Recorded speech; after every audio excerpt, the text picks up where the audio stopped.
जय गुरुदेव। कोटि कोटि करूं वंदना, अरब खरब प्रणाम। चरण कमल बिसरूं नहीं, जय गुरुदेव नाम।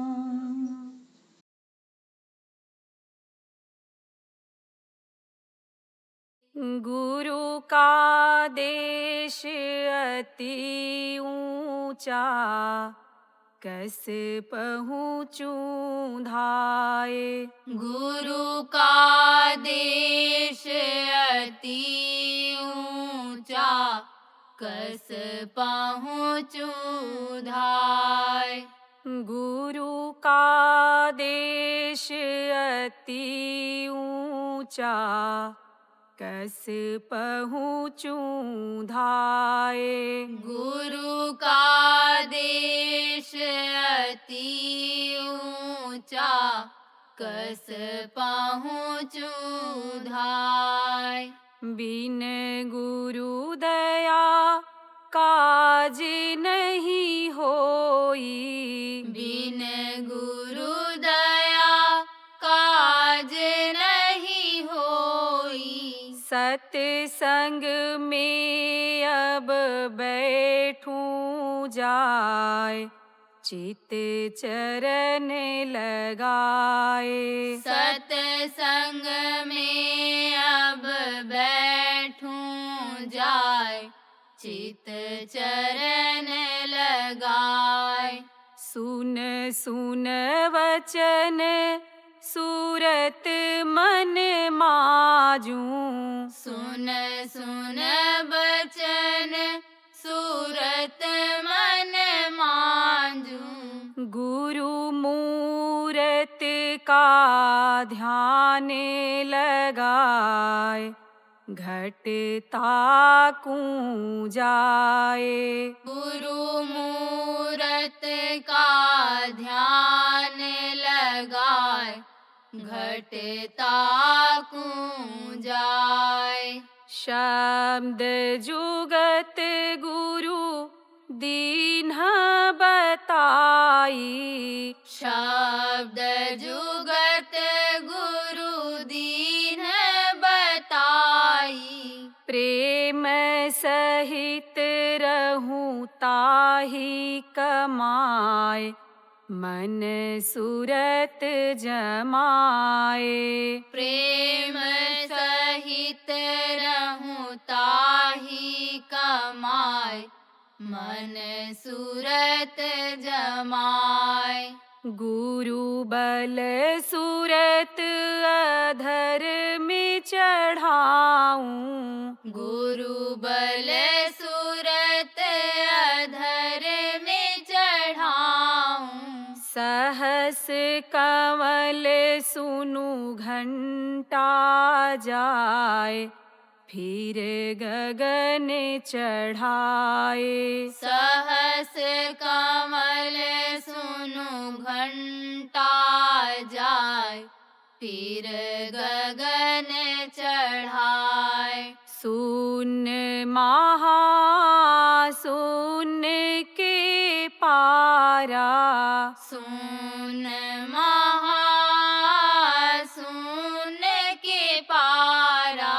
गुफा परे सतपद दरसाए, धुन बीन सुनाए। गुफा परे सतपद दरसाए, धुन बीन सुनाए। उमंग जगाए चढ़ी आगे को, उमंग जगाए चढ़ी आगे को। अलख अगम का दरस दिखाए, तिस पार चलाए। अलख अगम का दरस दिखाए, तीस पार चलाय। जय गुरुदेव रूप निरख मगनानी। जय गुरुदेव रूप निरख मगनानी। महिमा गुरु की को सके गाय, मैं रही शर्माए। महिमा गुरु की को सके गाय, मैं रही शर्माए। गुरु का देश अति ऊंचा, कस पहुँचूं धाये। गुरु का देश अति ऊंचा, कस पहुँचूं धाय। जय गुरुदेव। जय गुरुदेव।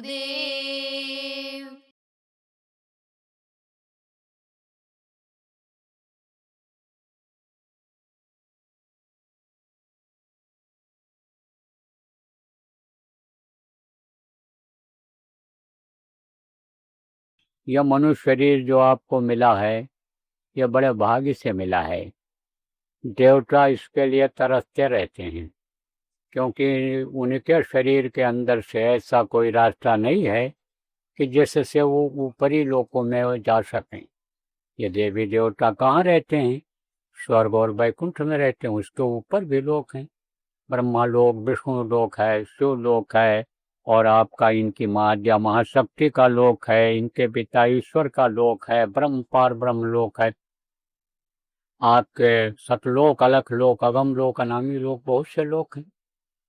लेकिन मनुष्य जा सकता है वहां तक, आखिरी तक जा सकता है, अनामी धाम तक जा सकता है। वो ऐसा रास्ता इस शरीर के अंदर है। तो देवता मांगते रहते हैं शरीर को, नर समान ने कोनो देही, जीव चराचर जैसा तिहि। हे भगवान, हे प्रभु, हे मालिक मेरे, मुझे कुछ समय के लिए मनुष्य शरीर दे दो कि जिससे हम अपना काम बनाए। तो ये देव दुर्लभ शरीर कहा जाता है। यह मंदिर की तरह से है, जैसे पत्थर और मिट्टी का मंदिर बनाते हो, मस्जिद बनाते हो, गुरुद्वारा बनाते हो, चर्च बनाते हो, उसी तरह से ये हड्डी मांस का बनाया हुआ मंदिर है। यही मस्जिद है, असली मस्जिद यही है। इसी में खुदा का घर है, इसी में वो मिलता है। कहा ना कि दिल का हुजरा साफ कर, जाना के आने के लिए ख्याल गैरों का हटा, उसको उठाने इसका हुजरा साफ कर लो, तो इसी में खुदा भी दिखाई पड़ जाए।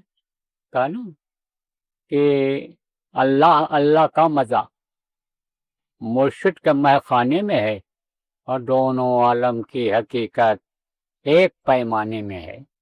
ना खुदा मंदिर में देखा, ना खुदा मस्जिद में है। और शेख हजीर अंदर से पूछो दिल की आशानी, उन्होंने कहा कि अंदर में है खुदा, दिल में बैठा हुआ है, मंदिर मस्जिद में कहीं नहीं है। बहुत खोजा, कहीं नहीं मिला, इसके अंदर हमको दिखाई पड़ा, इसके अंदर मिला। तो जो पूरे फकीर थे, अनि समझो कि उनको दिखाई पड़ा। तब उन्होंने कहा, मीरा ने कहा, बच्चियों तुम्हारी ही जैसी थी मीरा, कोई उनके अलग से उनकी बनावट नहीं थी। मीरा ने कहा कि घट घट मेरा साइया, सुनी सेज न कोय, बलिहारी हुआ घट का, जागट प्रगट हो। उन्होंने कहा साथ के अंदर मेरा मालिक निवास कर रहा है, साथ के अंदर वो बैठा हुआ है। तो संतों ने कहा घर में घर दिखलाओ, ढूंढ शब्द 5 बतलाओ, इस घट में ही घर दिखला देते हैं, वो अपना घर दिखला देते हैं। इसी में मंदिर है, इसी में मस्जिद, इसी में गुरुद्वारा, इसी में सब कुछ है। यही घर भीतर 7 समुंदर। कबीर साहब ने कहा, ताही में मलमल नहाओ, मन बोरा विदुष न जाओ, घर ही है चाकरी। यही घर भीतर कल्प वृक्ष है, ताही के नीचे छाओ, मन मोरा विदुष न जाओ, घर ही है चा। तो समझो आपकी ये मंदिर है, जिस्मानी मस्जिद है, यही है गुरुद्वारा। गुरु का दर्शन कहाँ होता है? अंदर में होता है। गुरुद्वारा कहाँ है? यहाँ पर, इन्हीं दोनों आंखों के बीच में है, दरवाजा है। वो जब खुल जाता है तब चले जाओ अंदर। जैसा गुरुद्वारा बंद है, दरवाजा बंद है, तो अंदर कहाँ जा पाओगे? यहाँ फोटो लगा रहता है गुरु जी का। आप फिर समझो मंदिर में दरवाजा बंद है, तो मूर्ति लगी रहती है, कैसे दर्शन कर पाओगे? तो वो जब खुल जाता है तब दर्शन हो जाता है। तो प्रेमियों, यह है मानव मंदिर। इसमें वो भगवान देखता है। कैसे मिलता है? जब कोई बताता है कि भगवान ऐसे मिलेंगे, इस नाम से पुकारोगे तब वो सुनेंगे। जो ये वक्त का नाम है, इसको पुकारोगे। समय का ये नाम है, इस नाम की जानकारी करोगे और इस नाम से उसको पुकारोगे, याद करोगे, तब वो मिलेगा। ये कौन बताता है? जिनको गुरु कहते हैं। तो गुरु तो बहुत तरह के होते हैं। पहला गुरु पिता और माता, जो है रक्त बीज के दाता। दूसर गुरु भई वो दाई, गर्भवश की मैल छुड़ाई। तीसर गुरु ने नाम उचारा, गांव देश के लोग पुकारा। चौथा गुरु ने शिक्षा दीना, तब संसारी वस्तु चीना। पांचवां गुरु ने दीक्षा दीना, राम कृष्ण का सुमिरन पीना। और छठवां गुरु ने सब भ्रम तोड़ा, ओंकार से नाता जोड़ा। सतवां गुरु सत शब्द लखावा, अब जहाँ का जीव तहाँ पहुँचा हुआ। सतवां गुरु जब मिलता है तब इस जीवात्मा का कल्याण हो पाता है। तो गुरु कई तरह बताए गए, अब आपको समझा देते हैं संक्षेप में।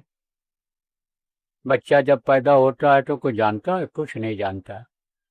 तो माँ के स्तन में बच्चा के पैदा होने के पहले ही वो मालिक दूध भर देता है।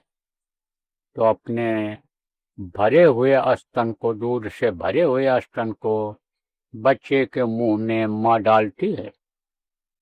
तो बच्चा को नई चीज मुंह में आते समझ करके वो उसको, जैसे आपके मुंह में कंकड़ आ जाए, तिनका आ जाए, तो जीभ से बाहर निकाल देते हो, ऐसे वो भी ढकेलता है, उसको बाहर निकालता है। तो वो दबता है स्तन, तो दूध निकलता है, तो दूध पीना सीख पाता है। फिर टट्टे पेशाब करना सिखाती है, खाना सिखाती है, और चीज़ों को बताती है। तो सबसे पहले तो माँ है, फिर पिता हैं। पिता बताते हैं, बहुत कुछ सिखाते हैं, निष्पक्ष रूप से सिखाते हैं। तो वो भी गुरु हैं। जो नाम रखते वो भी गुरु हैं। जो गर्भवास के मैल छुड़ाती है, अंदर से जो मैल जमा रहती है साफ करती है, मुंह के अंदर जो भरा रहता है कचरा वो निकालती है, दाई, उसको भी गुरु बताया गया। और जो काखा गागा पढ़ाते, ABCD पढ़ाते वो भी गुरु हैं। जो कान फूंकने वाले हैं, मंत्र देने वाले, वो भी गुरु हैं। ओंकार का भेद बताने वाले, वो भी गुरु हैं। लेकिन उनसे ये जीव अपने घर नहीं पहुंच पाता है। जहाँ से ये आया है, जो परमात्मा के अंश है, अलग होकर के आया है, परमात्मा बहुत ऊंचे स्थान पर रहता है, वहाँ ये नहीं पहुंच पाता है। जब सतवां गुरु मिलता है तब ये वहाँ पहुंच पाता है। इसीलिए देखो, इतिहास बता रहा है, जो आप पढ़े लिखे हो या धार्मिक किताबों को पढ़ते हो, उनको मालूम होगा कि राम भगवान ने वेदों गुरु किया था। विश्वामित्र उनके विद्या गुरु थे। उन्होंने सब अस्त्र शस्त्र आण बाण चलाना सिखाया था। उन्होंने सारी नीति सिखाई थी, राजनीति, धर्म नीति, परिवार नीति। जब मांग करके लेकर के गए थे राजा दशरथ से विश्वामित्र जी यज्ञ की रक्षा के लिए, तो 12.5 वर्ष तक अपने यहाँ रखा था कुटिया में, और वहीं सब सिखा दिया था इनको। 9 गुणों से लैस किया था। राजेश, तपस्वी, संतुष्टा, सत्यवादी, जितेंद्रिय, दाता, शूर, दयालु, शाह, वेद पाठी, ये 9 गुणा, यह 9 गुण भर दिया था। और फिर जब वापस का था, नहीं तो आज तो देखो 1 बीघा जमीन के लिए, 1 हाथ जमीन के लिए मार कर देते हैं। बाप को मार करके बेटा संपत्ति हड़प कर ले रहा है, भाई भाई को मार करके। और देखो भाई भाई के लिए यानी समझो क्या नहीं किया, गद्दी छोड़ दिया राम ने, पिता के आदेश का पालन किया। पिता के आदेश का पालन कोई करता है आजकल?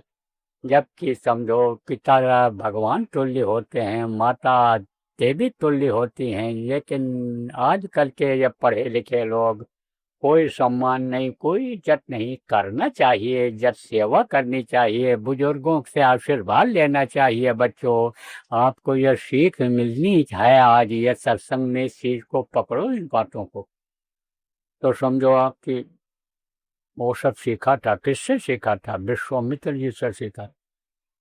रावण इतना बलवान था कि राम मार नहीं सकते थे उसको। आप ये समझो कि बड़े बड़े देवता मैदान छोड़कर चले जाते थे। समझा? वरुण कुबेर सूर्य समीराज सम्मुख धर्म का धीरा गोस्वामी जी महाराज ने संदिग्ध किया। समझ लिया, पढ़ने से नहीं होता है, अर्थ समझने से होता। अर्थ समझो, सब दिख दिया उसने कि बड़े बड़े देवता मैदान छोड़कर भाग जाते थे जब रावण निकलता था लड़ाई के लिए। तभी तो विभीषण अधीर हुआ कि रावण रथी वीर रघुवीरा, अब देख विभीषण भय अधीरा। विभीषण रोने लगा कि इनकी यह बंदर सेना कैसे रुक पाएगी राम की। ऐसे ऐसे इसमें राक्षस हैं कि बंदर क्या भैंसा उठा के मुंह में डालते हैं, निकल जाते हैं। कि इनकी क्या कीमत है, बंदर और भालुओं।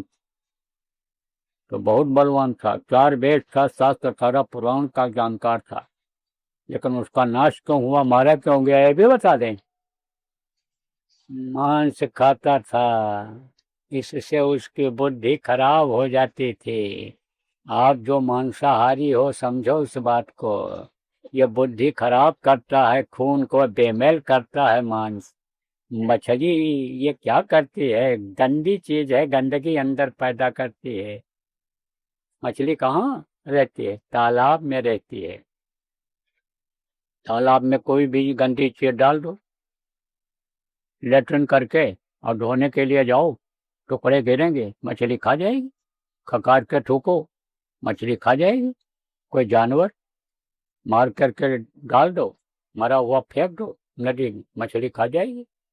तो कहते हैं कि ये जल तरोई है, जल तरोई है। अरे कभी भूल में मत खाना मछली, बहुत गंदी चीज है। ये खून को गंदा करती है, बीमारियां पैदा करती है। और अभी आप देखो, मछली खाना नहीं छोड़ोगे, ऐसी नई नई बीमारियां आएंगी क्योंकि दवा नहीं मिलेगी। याद करो कोरोना से पहले मेरी बातों को। जो नए लोग हो, आप देख लो यूट्यूब पर, व्हाट्सएप पर और किस पर ये जो नए सिस्टम चले हैं, सब पढ़ा है, पढ़े लिखे लोग सुन लो। बहुत पहले ये बात जब मैं बोलता था, तब लोगों के समझ में नहीं आता था, कैसे से बाबा ये तो ऐसे होते हैं, बाबा लोग बोलते रहते हैं। लेकिन जब सामने पड़ा तो देख, एक बात याद आने लग गई, ऐसी नई नई बीमारी आएंगी। इच्छा तो मगर ये पट ब्याह हो जाएगा। दवा कब तक खोजेंगे, डॉक्टर लोग लाएंगे कि सवेरे दुकान खोले तब लामे मंगावे, तब तक सुबह तक राम नाम सत्य हो जाएगा, खुदा के प्यारे हो जाएंगे। इसलिए मछली मांस मत खाओ, बुद्धि खराब होती है, खून बेमेल होता है, तरह तरह की बीमारियां इससे पैदा होती हैं। तो अब आप ये समझो प्रेमियों कि ये जो चीजें खाती हैं, ये खाते हो, यही खाता था वो। कौन? अरे रावण। इसी से उसकी बुद्धि खराब हो जाती। अंडा ये क्या है? माताएं मासिक धर्म होती हैं तो खराब खून इकट्ठा हो जाता है, उसी का बच्चा बन जाता है। और मुर्गियों का खराब खून और उनके लेट्रिन पेशाब का खराब हिस्सा जब इकट्ठा हो जाता है तो वही अंडा बन जाता। अब डॉक्टर तो कहता है अंडा खाओ ताकत आ जाएगी, अंडा खाओ ताकत आ जाएगी। लेकिन अंडा खाने वालों का देखो क्या हाल है। दिन में खाए और रात को सोए, बस किसी न किसी सुराख से वो गर्मी बनकर निकाल दिया, जो अंदर में था वो भी चला गया। सुबह जब उठे तो हकर हकर कर रहे हैं, उठना बैठना मुश्किल, चक्कर आ रहा है। अरे हम लोग तो बूढ़े हैं, चक्कर आवे तो लाजमी है। लेकिन जवानों का यह हाल है कि बुढ़े लोग, बहुत से लोग जो अपने बॉडी को बनाए हुए हैं, जो ध्यान दिए हैं, खाने पीने पर समय से काम किया है, वो अगर हाथ पकड़ने नौजवानों का तो छुड़ा नहीं सकते। और यही हाल लड़कियों का हो रहा है कि अगर तेज हवा चल जाए तो उड़ जाए अभी यही हवा में। लेकिन कहती हैं अंडा खाएंगे, हमको सुबह अंडा खाना है। तारीफ करती हैं, आज तो अंडा खा के आई हूँ स्कूल में, कहती। तो अंडा फंडा यही सब खाता था वो, पक्षियों को पकड़ के ऐसे मुंह में डाल लेता था, एकदम चबाता भी नहीं था, दांत से निगल जाता था रावण। इसी से बुद्धि खराब हो जाती थी। और क्या पीता क्या था वो, जिसके लिए मुसलमान की किताब में लिखा है कि एक कतरा भी शराब का अगर जिस्म पर पड़ जाए तो इसको काट करके फेंक देना चाहिए। और हिंदुओं के यहाँ लिखा है पियो, लिखा है गंगा जल कित बारुणी जाना, तदपि न संत करहिं तहि पाना। चाहे गंगा जल जैसे जल में शराब बनाया गया हो, लेकिन नहीं पीना चाहिए। तो शराब पीता था, इसके बुद्धि उसकी खराब हो जाती थी। तो शराब और कबाब क्या मांगता है? शबाब। फिर वो व्यभिचार मांगता है। तो माँ बहन बहुत बेटी की पहचान उसके आंखों से खत्म हो जाती। इसी वजह से उसका विनाश हुआ। इसी का फायदा राम भगवान को मिला। लेकिन जब लड़ाई में निकले थे ये, तो उस समय पर इनको मतलब ताकत इनके पास नहीं थी। देखो 100 वरदानी हुए हैं। कौन? बाली। बाली का नाम सुना होगा, रामायण में देखा है। बाली अत्याचारी हो गया था, लेकिन पहले उसने शक्ति बहुत अर्जित किया और देवताओं को खुश किया और वरदान मांगा उसने कि हमारे सामने कोई आ जाए मैदान में लड़ाई में, तो उसका आधा बल हमको मिल जाए। तो उसको कोई मार पाता था? नहीं मार पाता था, उसको हरा ही नहीं पाता था कोई। इसलिए उसका भाई समझो कि हार गया उससे, और उसकी औरत को पकड़ ले गया और रख लिया। अत्याचारी हो गया था। अब अत्याचार करने वालों को यह सोचना चाहिए कि क्या हाल होता है। तो मर गया, अकाल मृत्यु में गया। बेमौत जो मरते हैं, समय पूरा किए हुए तो मरते हैं, अकाल मृत्यु में जाते हैं और प्रेत बन जाते हैं। और हजार हजार वर्ष के लिए, कई हजार वर्ष के लिए प्रेत आत्मा बन करके उधर उधर भटकते रहते हैं। मुंह बहुत पतला होता है और पेट बहुत बड़ा होता है, तो हमेशा भूख ही लगा रहता है, पेट ही नहीं भरता है। तो परेशान रहते हैं, तो फिर वो परेशान किया रहते हैं। तो अकाल मृत्यु हुई। तो मारा किसने था? राम ने मारा था, राम भगवान ने। तो कहाँ से मारा था? पेड़ के ओट से, उसके सामने न पड़ जाए, ज्यादा बल हमारा ले ले। ऐसे ही जीतने वाले जीत पाने में शक्ति नहीं। तब समझो कि उनके जो आध्यात्मिक गुरु थे, कौन थे? वशिष्ठ जी। उनको याद किया। जब उनको याद किया वशिष्ठ जी को, तब उन्होंने कहा परशुराम जी इस समय पर उनके पास भी शक्ति है, वो भी इस समय के धरती के महापुरुष हैं, उनसे तुम ले लो, छोटे बन जाओ, उनसे मांग लो। तो कोई किसी से जब मांगता है तो बड़ा बनकर मांगता है, छोटा बनकर मांगता है। बड़ा बनकर मांगोगे तो कोई देगा? नहीं देगा।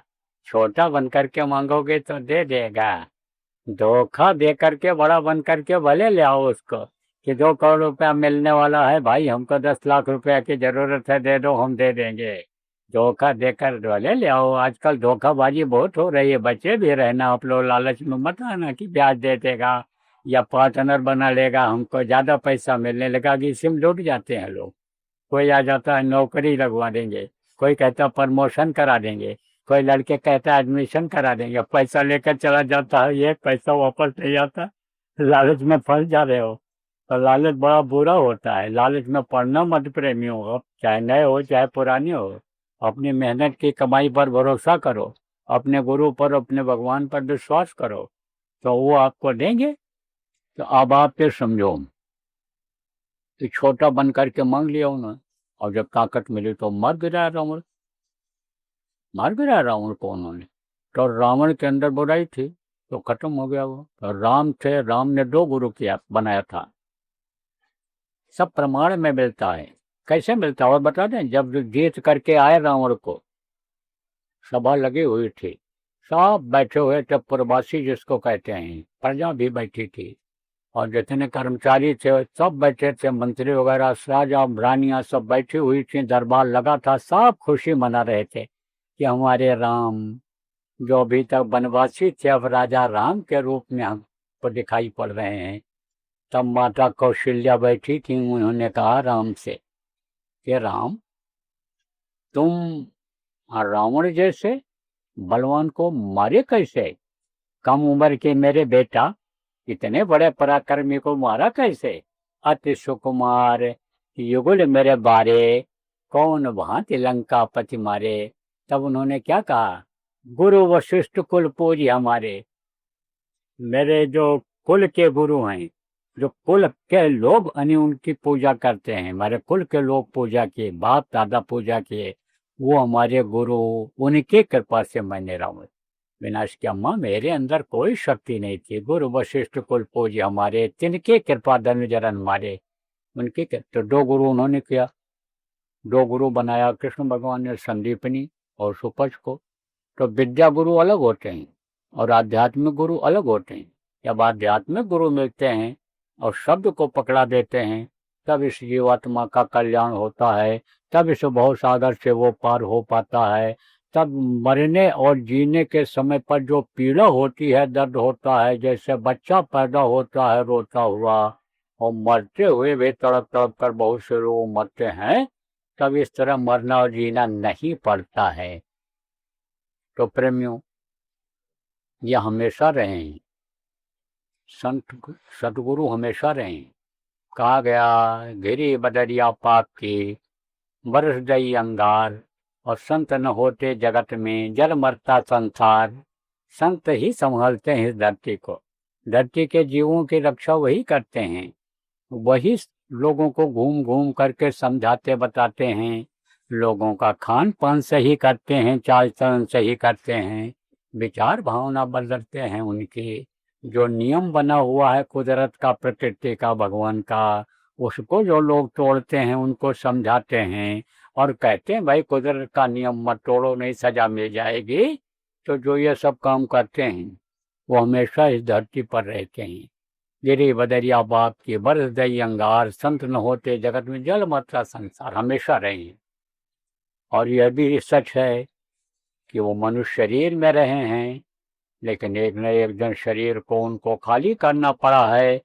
तो जानते समय या जाने से पहले बता करके जाते हैं, अपना चार्ज दूसरे को देकर जाते हैं और कहते हैं अब इस काम को ये करेंगे। तो ये हमारे गुरु महाराज थे, ये जिनकी तस्वीर लगी हुई, जिनको लोग बाबा जय गुरुदेव जी महाराज के नाम से जानते हैं, जो इस धरती के बहुत बड़े संत थे, हजारों कला लेकर के आए थे। राम 12 कला लेकर के आए, कृष्ण 16 कला लेकर के आए, और ये हजारों कला लेकर के आए थे। तभी तो एक एक आदमी के अंदर 64 कला भर दिया उन्होंने, 64 कला वाले बैठे हैं इसी में। अब आपको क्या पता है? आप अगर साधना करने लगोगे, जो पुराने लोग हो, नामदानी हो, जो आपको बताया जाता है साधना शिविर लगाओ, साधना में बैठो, जो आदेश मिलता है कि आप इस तरह का चलो करो, उसको करने लगोगे तो उनको पहचान जाओगे। तो हजारों कला लेकर आए थे। यही कारण है कि जीवों को, बहुतों को उन्होंने रास्ता बताया और रास्ते पर चलाया। अब कितने जीवों को पार कर दिया। अब वो इस दुख के संसार में दुख झेलने के लिए आने वाले नहीं हैं, लेकिन उनका भी शरीर बुढ़ा हुआ और शरीर छोड़ने से काफी दिन पहले ही मुझे नाचीज को उन्होंने हुक्म दे दिया था, सत्संग में बता दिया था कि यह है उमाकांत तिवारी, यह पुरानों की संभाल करेंगे और नए लोगों को नामदान देंगे। और भी बातें बताई थी गुरु महाराज ने, बहुत से लोग तो रिकॉर्ड भी कर लिए थे। होगा किसी को आज सुन लेना जिनको शंका होगी।